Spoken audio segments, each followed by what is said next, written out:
This is Tim Staten with Tim Stating the Obvious. What is this podcast about? It's simple. You are entitled to great leadership everywhere you go, whether it's to church, whether it's to work, whether it's at your house, you are entitled to great leadership. And so in this podcast, we take leadership principles and theories and turn them into everyday, relatable, and usable advice. And a quick disclaimer. This show, process, or service by trademark manufacturer, or otherwise does not necessarily constitute an implied endorsement of anyone that I employed by or favors them in representation. The views are expressed here in my show are my own expressed and do not necessarily state or reflect those of any employer. Hey, and welcome back to another episode of Tim Stating the Obvious. I hope that you've been enjoying the insightful conversations we've had so far this year. We've had some fascinating guests like Russell and David sharing their perspectives on leadership coaching and the importance of building an inner solid circle. If you haven't caught those episodes yet, do yourself a favor, go back and watch those and listen to them. You're not going to be disappointed in either of them. Russell did a 4-part miniseries and David did an episode about the importance of inner circles. And it was really great content and insightful ideas from both of those gentlemen. So go check those out. And I just wanted to dive a little bit deeper into why it's important to surround yourself with the right people. You know, you become the sum total of everyone that you keep close contact with. You rub off on them and they rub off on you, and their problems become your problems and vice versa. Successful people, and the most highly successful people, handpick, craft, monitor, and care for their inner circle. In fact, I know some people who actually have like a little mini board, like a little board of directors, and they actually look into the people that they're bringing into their lives. Like, hey, does this person have the same goals and motivations that we currently have? Are the people that we're bringing into our lives, are they going to enhance our lives, or are they going to detract from our lives? And if they add enhancement, and it's mutually beneficial enhancement, it's not just like a one-sided enhancement, then usually they become friends, right? They become friends and they get adopted into their closer inner circle. Otherwise, they just remain acquaintances and they're cordial with each other, but they're not like friends. They're more like acquaintances. So I'm not saying that everyone needs to incorporate this type of extreme vetting, but the larger your circle is without vetting, the more you will attract things into your life that you don't want, or you will attract the right things in your life and that you do want. So for example, what I mean by that is that if you are constantly trying to just grow your network, like I want to have a bunch of close friends, and you don't properly vet or check either of them to check their goals or true goals, motives, objectives. What do they want to do? What do they want to achieve in life? What's their work ethic? What's their family ethic like? How are their parenting styles? If you don't check into all of that and you bring them into your life and you just constantly growing, you're going to bring in things that you don't want. And just like if you properly check it out, you're going to enhance your life. You're going to enhance their life, and it's going to be mutually beneficial. And you're going to attract the right things in your life that will be mutually supportive. So that's kind of like what I wanted to add on that topic. And it's super important for men not to remain isolated, for men to actually have an inner circle. And I know I say men because typically men nowadays are isolated, and they typically isolate themselves because they feel a lack of trust from other people. Now, women naturally gravitate towards each other, and they naturally have this supportive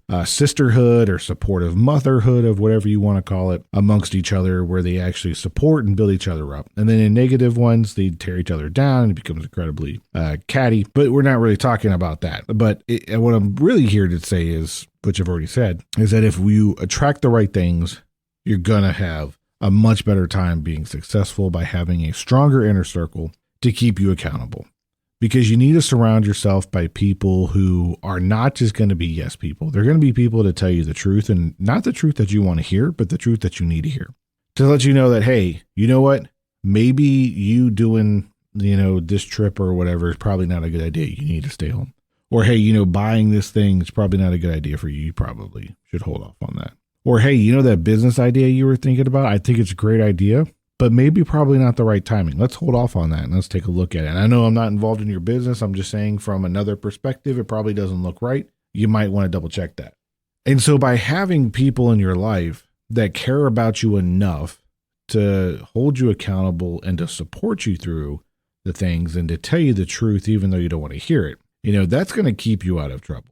And now, speaking of keeping you out of trouble, today we're going to be diving into the topic of this debate between motivation versus discipline. And this is something that's come up recently. And I think it's very applicable to everybody listening. If you have a teenager in high school or in college, this is a great episode for them to listen to. If you are a young adult and you're just like, you know what, I'm doing my best, I just can't figure things out right now, but I'm on the right track. Well, I'm here to tell you, I'm going to challenge everything that you believe about motivation, because there's some things that I've been hearing lately, like, oh yeah, I'm when I get motivated to do that, or I'm motivated to do that. Yeah, well, if you're motivated, why aren't you successful? If you're motivated, why aren't you doing more? If you're motivated, why aren't you doing X, Y, and Z? If you're motivated, where's the fruits of your labor? So we're going to talk about that. So it's a question that's puzzled people on their journey to success, which is, what is better? Is it staying motivated, or is it instilling discipline and cultivating unwavering discipline in your journey in life? And this is applicable to anybody and everybody, anywhere, no matter what you're doing. So let's start off by painting a clearer picture of what I mean by motivation and discipline. Motivation is the inner fire that sparks, that ignites our desires to take action. It's the fuel that propels us forward, especially when we're brimming with excitement and inspired by a new goal. And on the other hand, we have discipline. And discipline is the steady hand that guides us through the storm. It's the unwavering commitment to our objectives, even when we're in the initial burst of a motivation of yes, I'm motivated and I'm sparked out. But when that fizzles out, discipline is what keeps you going. Discipline is about controlling our impulses, emotions, and actions and our day in and day out to achieve our desired outcomes. So the case for motivation. How do we build a case to say, well motivation is important? And I don't disagree. Motivation is important. Motivation can be very powerful. It's a very powerful force. It's kind of like, if you think about it, if you're going to go cliff diving, or you got that flying squirrel suit on, I forget what it's called. Kind of like the Batman suit. It's the wind beneath your wings that's going to push you up to soar you to new heights. When we're fueled by motivation, tasks feel more meaningful and more rewarding. It infuses us with bursts of energy and creativity, making challenges seem like exciting new opportunities. So it's important. And I used to tell people all the time, especially soldiers, if, what's better, false motivation or no motivation? And they would say, well, I want to be true and honest, so no motivation. I'm like, no, false motivation is better because it requires effort. You're pretending to be motivated about something because you're putting an effort into being motivated. So how do we make a case for discipline then? So while motivation can be, the most exciting of all of these feelings that we have, it's discipline that really, stands the test of time. Discipline is the backbone of consistency and habit forming. It's the silent force that keeps us on track, when the going gets tough. It's what separates the dreamers from the doers, and the ones who merely talk about their goals and those who roll up their sleeves and make things happen. And this is huge, because all too often I hear, people talking, I'm going to do this and I'm going to do this and I'm motivated to do this and I'm here to do this. But they don't do the things behind the scenes that are going to propel them to greatness in whatever endeavor it is that they're setting out. It's the discipline behind what you're doing that propels you forward into success. So it's whether or not you're committed. Let's say, you've had a goal this year to lose weight. Well, that's your goal. And you say you're going to get up every morning to go to the gym before work or before school. Are you getting up when you say you're going to get up? Or is somebody forcing you to do it? Or is nobody forcing you to do it and you're just not doing it because you don't lack the discipline? But you're controlling your nutrition, so everything's going to be fine, right? No, wrong. Because you lack the discipline. The discipline is what will propel action. Discipline is when you're like, you know what, it's super cold outside. I don't feel like getting up, but you know what, I'm going to do it anyway. Discipline is when you're so stinking tired from working your 8-hour shift or your 12-hour shift. You drive home, you hang out with your family, you spend good quality family time, and you're like, you know what, I haven't invested the time in the immediate today. I'm going to take an hour or two to invest in my side projects and make sure that I propel my family forward by doing the things that I need to do. That requires discipline. And you can do it. It's just doing it every day. It's doing the small things every single day. Consistency builds discipline.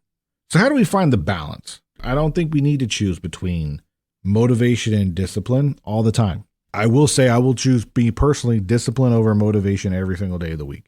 But the sweet spot here lies in between striking a balance between when you get things started and you have that huge uptick of motivation to start the journey. That's when you instill the small incremental disciplinary steps that you need to do to propel yourself forward. So that way, when that motivation starts to fizzle out, you've already built a habit. You've already built the muscle memory into your daily routine, which then will instill discipline when doing it, when it's no longer fun to do.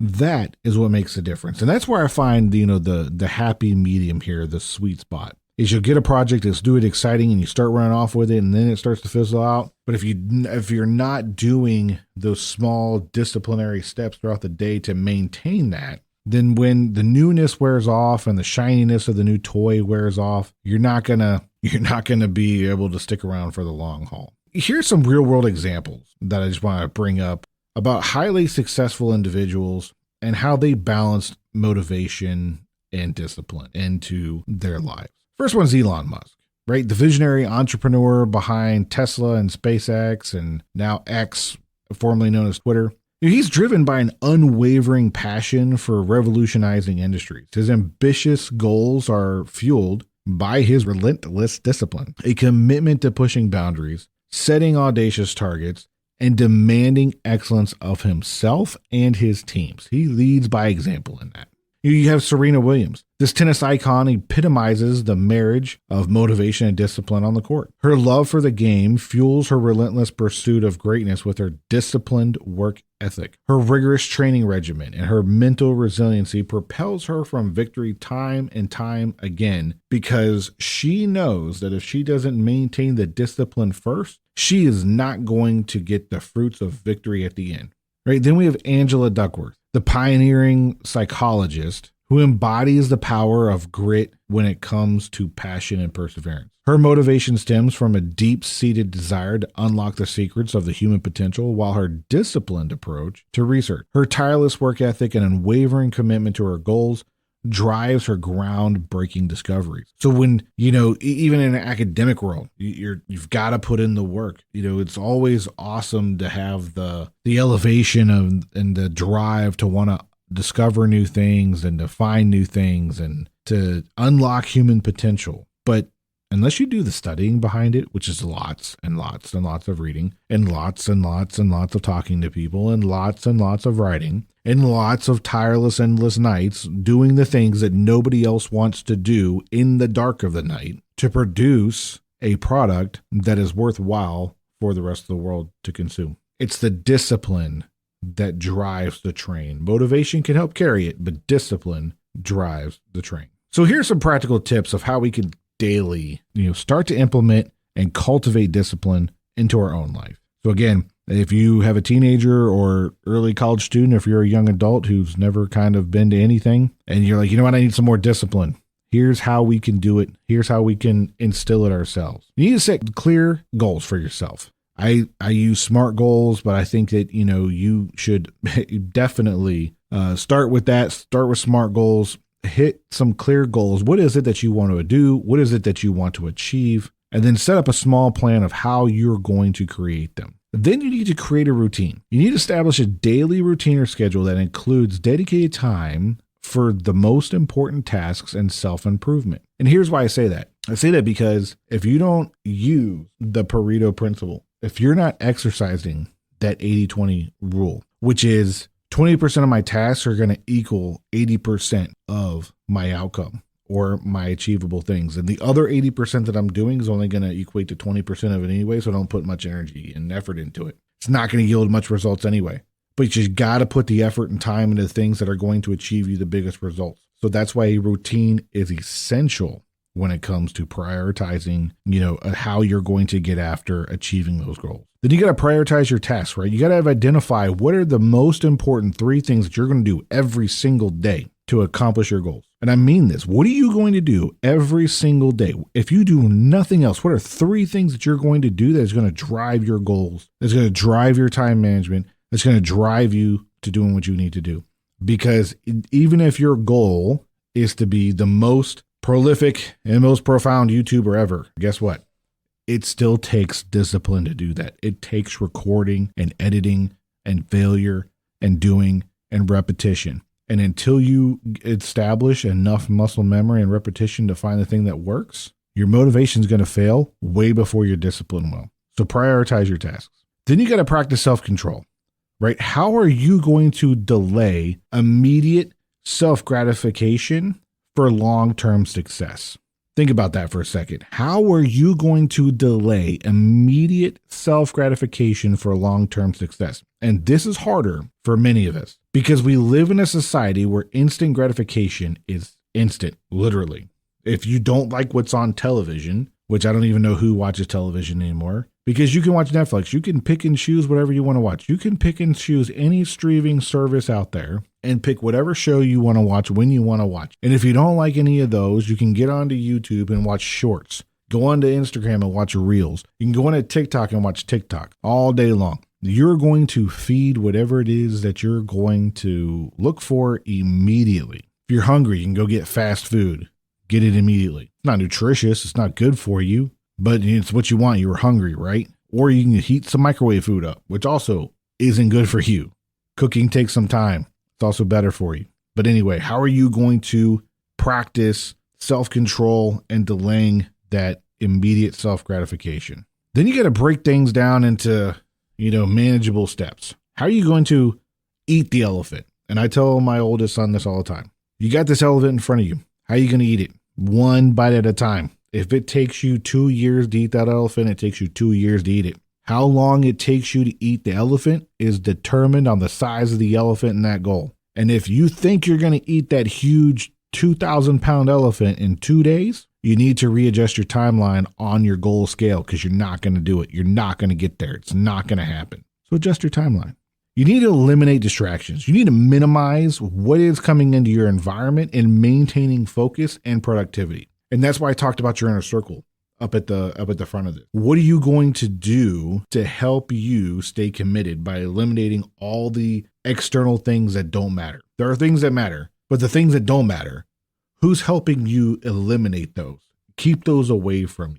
You got to practice consistency. How are you learning to establish habits every day? You have to establish a habit by doing it and doing it and doing it. It's repetitious. It's monotonous. It's boring, but it's required. And then how are you going to hold yourself accountable? Again, we talked about that inner circle. We got to have accountability.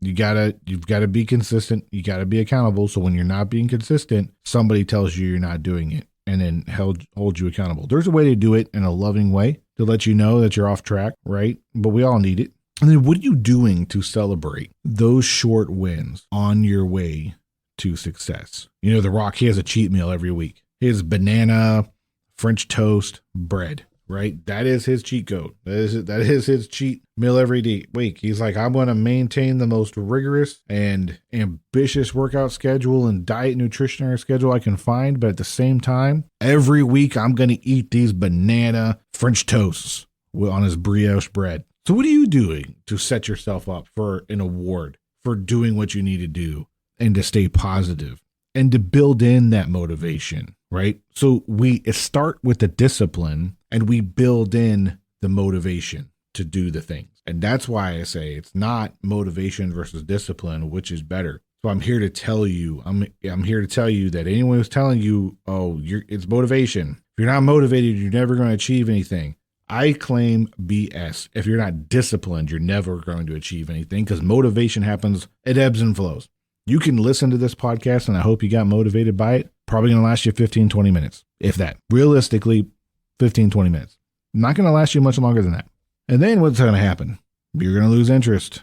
And if you're not disciplined, you're not going to do what you're supposed to do. So we just talked about, the steps that we need to do to establish daily consistency, discipline. And then you can tweak it. You can up it as you develop your discipline. So wrapping it up here, motivation is good. It provides you a temporary boost of effort and energy, But discipline is what really carries you through the long haul and the late nights, the early mornings, and the moments when we're faced with adversity and challenges. The moments that where everything in your life seemingly is falling apart, not working out well, but yet you still are doing the things that you need to do to be consistent, to get after your goals, to do what's important, to do what is required. So the next time you find yourself lacking motivation, remember this. It's discipline that sets champions apart from the rest of everybody else. It's discipline that turns dreams into the reality and aspirations into achievements. So embrace the power of discipline and watch it as it transforms your life in ways you've never thought possible. Think about that. So when you don't want to get up in the morning because it's cold, because you don't feel good, because you sniffle, guess what? The rest of the world feels exactly the same way you feel. I guarantee you every single person that you look up to in life, whether they're a celebrity, non-celebrity, whoever it is, when they wake up in the morning, I'm pretty sure something hurts. I'm pretty sure they don't feel pretty good. I'm pretty sure some of them are even depressed and don't even want to wake up in the morning. But guess what? They do it because they're disciplined, and you look up to that. But you don't see that. You just see the rewards of discipline, which then provides you some motivation, but it only lasts 15, 20 minutes, if that. So you need to really work out your discipline. And once you work on your discipline through things, then everything else will start to fall into path. So as always, I want to thank you for stopping by and listening to this episode, and I hope you really enjoyed it. Before we go, I'd like to ask a favor of you if I could. If you could please share this episode with one or two other people who you think might like this topic. If you haven't followed or subscribed on the platform that you're listening to this on, please hit all the bells, whistles, icons, you name it, so that you know when we post another episode. We've been posting 2 episodes a month, and then if you go to timstatingtheobvious.com, we have our website up there, which we have a blog post, which further enhances each episode into more detail. It talks about them, kind of bringing it more to life, and it's also a place where we can collaborate and talk. If you get some value out of this episode, please leave a review or comment on the show on whatever platform you're leaving it on so that other people who haven't found the show can actually find it because they're interested in the same topics that you are. So again, thanks for stopping by. I'm Tim Staten, stating the obvious.